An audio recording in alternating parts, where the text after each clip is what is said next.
عالمی شہرت یافتہ عالم دین مولانا طارق جمیل کے فرزند عاصم جمیل کی موت کیسے واقع ہوئی؟ کوئی اسے قتل قرار دے رہا ہے تو کوئی اسے خودکشی کا رنگ دے رہا ہے، لیکن اصل حقائق کیا ہیں؟ عاصم جمیل کیا کرتے تھے؟ سوشل میڈیا پر مولانا طارق جمیل کے بیٹے یوسف جمیل کی تصویر لگا کر بتایا جا رہا ہے کہ مولانا طارق جمیل کے بیٹے کو قتل کر دیا گیا، لیکن حقیقت اس کے بالکل برعکس ہے۔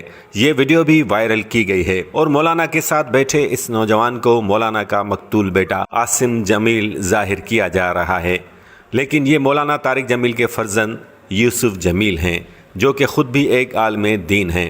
میڈیا رپورٹس کے مطابق تلمبا کے علاقے میں عاصم جمیل کی موت سینے میں گولی لگنے کی وجہ سے ہوئی۔ کچھ ذرائع کا دعویٰ ہے کہ عاصم جمیل کو قتل کیا گیا ہے، جبکہ پولیس عاصم جمیل کی موت کو خودکشی قرار دینے پر تلی ہوئی ہے۔ لیکن کیا ایک مذہبی گھرانے کا فرد خودکشی کر سکتا ہے؟ اور طارق جمیل صاحب نے خود بھی اپنے ٹویٹ میں یہ دعا کی ہے کہ اللہ میرے فرزند کو جنت میں اعلیٰ مقام عطا فرمائے۔ کیا خودکشی کرنے والا شخص جنت میں جا سکتا ہے؟